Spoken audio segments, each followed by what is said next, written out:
মানুষ আবেগ বোঝে, এটা কি কেবল মানুষেরই কাজ, নাকি একজন কৃত্রিম বুদ্ধিমত্তাও পারে আমাদের অনুভূতির মানে বুঝতে? হ্যালো, আমি নন্দিতা। আজকের ভিডিওতে আমরা জানব ক্যান এআই আন্ডারস্ট্যান্ড ইমোশন। আবেগ বুঝতে পারা এআই নিয়ে আলোচনা করব বাস্তব উদাহরণের মাধ্যমে। ইমোশন এআই বা ইমোশনাল আর্টিফিশিয়াল ইন্টেলিজেন্স হলো এমন এক প্রযুক্তি যা মানুষের মুখের অভিব্যক্তি, কণ্ঠস্বর এবং আচরণ বিশ্লেষণ করে তার আবেগ বোঝার চেষ্টা করে। এই প্রযুক্তি ব্যবহার করে একটি এআই বুঝতে পারে আপনি খুশি, দুঃখী, চিন্তিত নাকি হতাশ।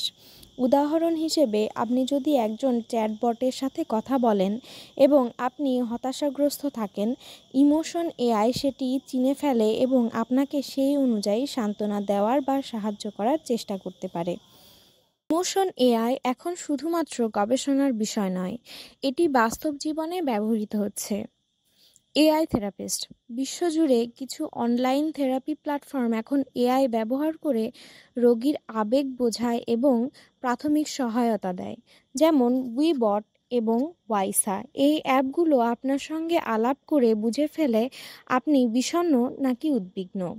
কাস্টমার সাপোর্ট চ্যাটবট এখন অনেক কোম্পানি এমন চ্যাটবট ব্যবহার করছে যেগুলো কাস্টমারের কণ্ঠস্বর বা লেখার স্টাইল থেকে তাদের আবেগ বুঝে ফেলে এবং সেই অনুযায়ী সাড়া দেয়। তবে প্রশ্ন থেকেই যায়, এআই কি সত্যি অনুভব করে নাকি শুধু অনুকরণ করে?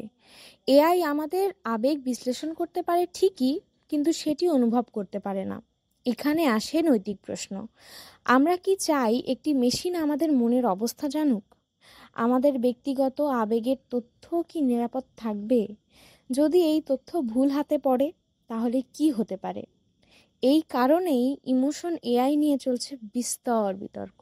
ইমোশন এআই আমাদের জীবনে নতুন সম্ভাবনার দ্বার খুলে দিয়েছে, তবে এই প্রযুক্তির ব্যবহার যেন হয় মানবিক দৃষ্টিভঙ্গিতে, সেদিকে খেয়াল রাখা অত্যন্ত জরুরি।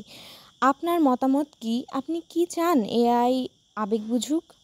কমেন্টে জানাতে ভুলবেন না। ভিডিওটি ভালো লাগলে লাইক, শেয়ার এবং সাবস্ক্রাইব করে পাশে থাকুন।